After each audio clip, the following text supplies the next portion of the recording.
Guys, welcome back to my channel. ನೀವೇನಾದರೂ ನನ್ನ ಚಾನಲ್ನ ಫಸ್ಟ್ ಟೈಮ್ ನೋಡ್ತಾ ಇದ್ದರೆ, ನನ್ನ ಹೆಸರು ಚೈತ್ರ. ನಾನಿವತ್ತು ವುಡೆಡ್ ಐಸಿಗೆ ವಿಂಗ್ ಐಲೈನರ್ನ ಯಾವ ರೀತಿಯಾಗಿ ಕ್ರಿಯೇಟ್ ಮಾಡಬೇಕು ಅಂತ ತೋರಿಸ್ಕೊಡ್ತೀನಿ. ಅದಕ್ಕೂ ಮುಂಚೆ ನೀವೇನೋ ನನ್ನ ಚಾನಲ್ಗೆ ಸಬ್ಸ್ಕ್ರೈಬ್ ಆಗಿಲ್ಲ ಅಂದರೆ ಇವಾಗಲೇ ಸಬ್ಸ್ಕ್ರೈಬ್ ಮಾಡಿ, ಹಾಗೆ ಪಕ್ಕದಲ್ಲಿ ಬರುವಂಥ ಬೆಲ್ಲೈಕನ್ನು ಕೂಡ ಕ್ಲಿಕ್ ಮಾಡಿ. ಹಾಗೆ ಮಾಡಿದರೆ ನೀವು ನನ್ನ ಎಲ್ಲ ಹೊಸ ವೀಡಿಯೋಸ್ನ ಕೂಡ ಎಲ್ಲರಿಗಿಂತ ಮುಂಚಿತವಾಗಿ ನೋಡ್ಬೋದು. ಎಸ್ ಫ್ರೆಂಡ್ಸ್, ನೀವೀಗ ನೋಡ್ತಾ ಇರ್ಬೋದು ನಂದು ಕಂಪ್ಲೀಟಾಗಿ ವುಡೆಡ್ ಐ, ಅಂದರೆ ನನ್ನ ಐಲಿಡ್ ಪಾರ್ಟ್ ಏನಿದೆ ಅದು ಕಂಪ್ಲೀಟಾಗಿ ನನ್ನ ಐಬ್ರೋ ಕೆಳಗೆ ಚರ್ಮ ಏನಿದೆ ಅದ್ರ ಮಧ್ಯದಲ್ಲಿ ಹೈಡ್ ಆಗಿರುತ್ತೆ. ಈಗ ನೋಡಿ, ನಾನು ಕಣ್ಣನ್ನು ಓಪನ್ ಮಾಡಿದಾಗ ನನ್ನ ಐಲಿಡ್ ಪಾರ್ಟ್ ಏನಿದೆ ಅದು ಸ್ವಲ್ಪನೂ ಕೂಡ ಕಾಣಿಸೋದಿಲ್ಲ. ಈ ರೀತಿಯಾಗಿ ಇರುವಾಗ ನಾವು ಐ ಮೇಕಪ್ ಏನೇ ಮಾಡಿದರೂ ಕೂಡ ಅದು ಹೈಡ್ ಆಗಿಬಿಡುತ್ತೆ, ನಮಗದು ಕಾಣಿಸೋದಿಲ್ಲ. ಅದಷ್ಟೇ ಅಲ್ಲ, ಈ ರೀತಿಯಾಗಿ ವುಡೆಡ್ ಐ ಇರುವವರು ವಿಂಗ್ ಐಲೈನರ್ನ ಏನಾದರೂ ಕ್ರಿಯೇಟ್ ಮಾಡಿದರೆ, ನೀವು ಕಣ್ಣನ್ನು ಓಪನ್ ಮಾಡಿದಾಗ ವಿಂಗ್ ಐಲೈನರ್ ಏನು ಕ್ರಿಯೇಟ್ ಮಾಡಿರ್ತೀರಲ್ಲ ಅದು ಸ್ವಲ್ಪನೂ ಕೂಡ ಕಾಣಿಸೋದಿಲ್ಲ. ಬಟ್ ನಾನಿವಾಗ ತೋರಿಸೋಂಥ ಸ್ಟೆಪ್ಸನ್ನು ನೀವು ಫಾಲೋ ಮಾಡಿದರೆ ಇವನ್ ವುಡೆಡ್ ಐ ಇರೋರು ಕೂಡ ಚೆನ್ನಾಗಿ ವಿಂಗ್ ಐಲೈನರ್ನ ಕ್ರಿಯೇಟ್ ಮಾಡ್ಬೋದು. ಇವಾಗ ನಾನು ಫಸ್ಟಿಗೆ ನನ್ನ ಲೋವರ್ ವಾಟರ್ ಲೈನ್ ಏನಿದೆ ಅಲ್ಲಿಂದ ಒಂದು ಸ್ಟ್ರೈಟ್ ಲೈನ್ ಎಳೆದ್ರೆ ನಮ್ಮ ಐಬ್ರೋ ತುದಿಗೆ ಟಚ್ ಆಗೋ ಥರ ಇರಬೇಕು, ಆ ರೀತಿಯಾಗಿ ಒಂದು ಲೈನನ್ನು ಹೇಳ್ಕೊಂಡಿದ್ದೀನಿ. ಹಾಗೆ ಯೂಶ್ವಲಿ ವಿಂಗ್ ಐಲೈನರ್ನ ಕ್ರಿಯೇಟ್ ಮಾಡುವಾಗ ಕೆಳಗೆ ನೋಡಿಬಿಟ್ಟು ನಾವು ವಿಂಗನ್ನು ಕ್ರಿಯೇಟ್ ಮಾಡ್ತೀವಿ. ಬಟ್ ವುಡೆಡ್ ಐ ಇರುವವರು ಯಾವುದೇ ಕಾರಣಕ್ಕೂ ಕೂಡ ಕೆಳಗೆ ನೋಡಿ ವಿಂಗ್ ಐಲೈನರ್ನ ಕ್ರಿಯೇಟ್ ಮಾಡಬಾರ್ದು. ಈ ರೀತಿಯಾಗಿ ಸ್ಟ್ರೈಟ್ ನೋಡಿಬಿಟ್ಟು ಫಸ್ಟಿಗೆ ಒಂದು ಬಾರ್ಡರ್ನ ಕ್ರಿಯೇಟ್ ಮಾಡಬೇಕು, ನಂತರ ನಾವು ಕೆಳಗೆ ನೋಡಬೇಕು. ಆಗ ಈ ರೀತಿಯಾದ ಒಂದು ಗ್ಯಾಪ್ ಕ್ರಿಯೇಟ್ ಆಗುತ್ತೆ. ನೀವು ಜಸ್ಟ್ ಆ ಗ್ಯಾಪನ್ನು ಈ ರೀತಿಯಾಗಿ ಫಿಲ್ ಮಾಡಬೇಕು, ಅಂದರೆ ನಂತರ ನೀವು ಕೆಳಗೆ ನೋಡಿಬಿಟ್ಟು ಈ ಗ್ಯಾಪನ್ನು ಈ ರೀತಿಯಾಗಿ ಫಿಲ್ ಮಾಡಬೇಕು. ಈಗ ನೋಡಿ, ನನ್ನ ಕಣ್ಣಿನ ಮಿಡ್ ಸೆಕ್ಷನಿಂದ ನಾನು ಹಾಗೆ ಒಂದು ಲೈನನ್ನು, ಅಂದರೆ ಒಂದು ತಿನ್ ಲೈನನ್ನು ಕ್ರಿಯೇಟ್ ಮಾಡ್ತಿದ್ದೀನಿ. ಹಾಗೆ ಸ್ವಲ್ಪ ಸ್ವಲ್ಪವಾಗಿ ನನ್ನ ಇನ್ನರ್ ಕಾರ್ನರಿಂದ ಕೂಡ ನಾನು ಅದನ್ನು ಜಾಯಿಂಟ್ ಮಾಡ್ತೀನಿ.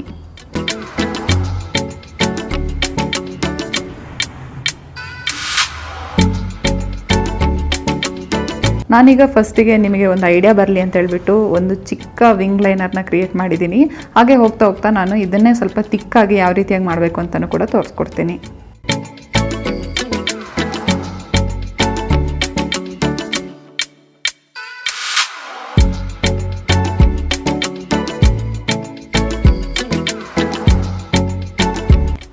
ಈಗ ನೋಡಿ, ನಾನು ಸ್ವಲ್ಪವಾಗಿ ನನ್ನ ಇನ್ನರ್ ಕಾರ್ನರಿಂದ ಹಾಗೆ ಐಲೈನರ್ನ ಅಪ್ಲೈ ಮಾಡಿಬಿಟ್ಟು ಅದನ್ನು ನಾನು ನನ್ನ ಮಿಡ್ ಸೆಕ್ಷನಿಗೆ ಜಾಯಿಂಟ್ ಮಾಡ್ತಾಯಿದ್ದೀನಿ. ನೀವೇನಾದರೂ ಬಿಗಿನರ್ಸ್ ಆಗಿದ್ದರೆ ಈ ರೀತಿಯಾದ 1 by 1 ಸ್ಟೆಪ್ಪನ್ನೇ ಫಾಲೋ ಮಾಡಿ, ಹಾಗಿದ್ರೆ ನಿಮ್ಮ ಐಲೈನರ್ ಏನಿದೆ ಅದು ಪರ್ಫೆಕ್ಟಾಗಿ ಬರುತ್ತೆ. ಇಲ್ಲಾಂದರೆ ನೀವೇನಾದರೂ ಗಡಿಬಿಡಿಲಿ ನಿಮ್ಮ ಐಲೈನರ್ ಅಪ್ಲೈ ಮಾಡೋದು ಒಂದು ಸ್ವಲ್ಪ ಮಿಸ್ಟೇಕ್ ಆದರೂ ಕೂಡ ನಿಮ್ಮ ಕಂಪ್ಲೀಟ್ ಐ ಮೇಕಪ್ ಏನಿದೆ, ಅಂದರೆ ಐ ಶ್ಯಾಡೋಸ್ ಎಲ್ಲ ಆಲ್ರೆಡಿ ಅಪ್ಲೈ ಮಾಡಿರ್ತೀರಲ್ಲ ಅದನ್ನೆಲ್ಲ ಮತ್ತೆ ಮೊದಲಿಂದ ನೀವು ಅಪ್ಲೈ ಮಾಡಬೇಕಾಗತ್ತೆ. ಈಗ ನೋಡಿ, ನಾನು ಮೊದಲಿಗೆ ಒಂದು ತಿನ್, ಅಂದರೆ ತುಂಬ ಸಣ್ಣ ಲೈನ್ ಹೇಳ್ಕೊಂಡಿದ್ದೆ. ಈಗ ನಾನು ಅದನ್ನೇ ಸ್ವಲ್ಪ ತಿಕ್ಕಾಗಿ ಮಾಡಿಕೊಂಡೆ. ನೆಕ್ಸ್ಟ್ ನಾನು ಏನು ಮಾಡ್ತಿದ್ದೀನಿ ಅಂತ ಹೇಳಿದ್ರೆ, ನನ್ನ ಕಣ್ಣಿನ ಇನ್ನರ್ ಕಾರ್ನರ್ ಏನಿದೆ ಅದನ್ನು ನಾನು ಜಾಯಿಂಟ್ ಮಾಡ್ತಾಯಿದ್ದೀನಿ. ಅಂದರೆ ಆ ಶೇಪ್ ಏನಿದೆ ಅದ್ರ ಪ್ರಕಾರನೇ ನಾನು ಸೇಮ್ ಐಲೈನರ್ನ ಯೂಸ್ ಮಾಡಿಕೊಂಡು ಒಂದು ಲೈನನ್ನು ಹೇಳ್ಕೊತಾ ಇದ್ದೀನಿ. ಹಾಗೆ ನಾನು ನನ್ನ ಲೋವರ್ ವಾಟರ್ ಲೈನ್ ಏನಿದೆ ಅಲ್ಲಿಗೂ ಕೂಡ ಸೇಮ್ ಲೈನನ್ನು ಎಕ್ಸ್ಟೆಂಡ್ ಮಾಡ್ತಾಯಿದ್ದೀನಿ.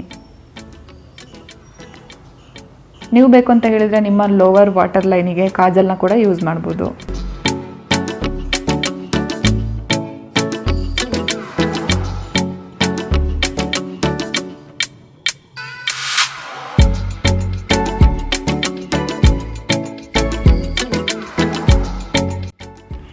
ಎಸ್ ಫ್ರೆಂಡ್ಸ್, ಈಗ ನೋಡಿ, ನನ್ನ ಎರಡು ಕಣ್ಣಿಗೂ ಕೂಡ ಕಂಪ್ಲೀಟಾಗಿ ನಾನು ವಿಂಗ್ ಐಲೈನರ್ನ ಕ್ರಿಯೇಟ್ ಮಾಡಿದ್ದೀನಿ.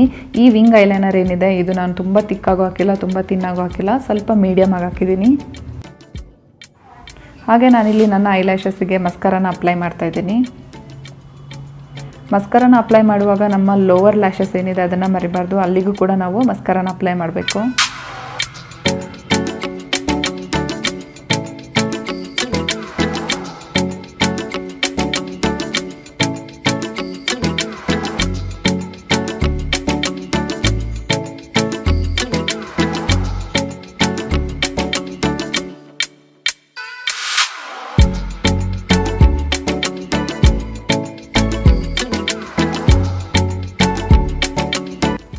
ಸೊ ಈಗ ಎರಡು ಕಣ್ಣಿನ ಐ ಮೇಕಪ್ ಕಂಪ್ಲೀಟ್ ಆಯಿತು. ಬಟ್ ನನಗೆ ಈ ಸ್ಟೇಜಲ್ಲಿ ನನ್ನ ಲೋವರ್ ವಾಟರ್ ಲೈನ್ ಸ್ವಲ್ಪ ಗ್ಯಾಪ್ ಅಂತ ಅನ್ನಿಸ್ತು. ಹಾಗಾಗಿ ನಾನು ಇದಕ್ಕೆ ಕಾಜಲ್ನ ಅಪ್ಲೈ ಮಾಡ್ಕೊಂಡಿದ್ದೀನಿ, ಒಂದು ಫಿನಿಶ್ ಲುಕ್ ಬರಲಿ ಅಂತ ಹೇಳ್ಬಿಟ್ಟು. ನೀವು ಕೂಡ ನಿಮ್ಮ ಐ ಮೇಕಪ್ ಕಂಪ್ಲೀಟ್ ಆದಾಗ ನಿಮ್ಮ ಲೋವರ್ ವಾಟರ್ ಲೈನಲ್ಲಿ ಏನಾದರೂ ಗ್ಯಾಪ್ ಅಂತ ಅನಿಸಿದ್ರೆ ನೀವು ಕಾಜಲ್ನ ಅಪ್ಲೈ ಮಾಡ್ಬೋದು.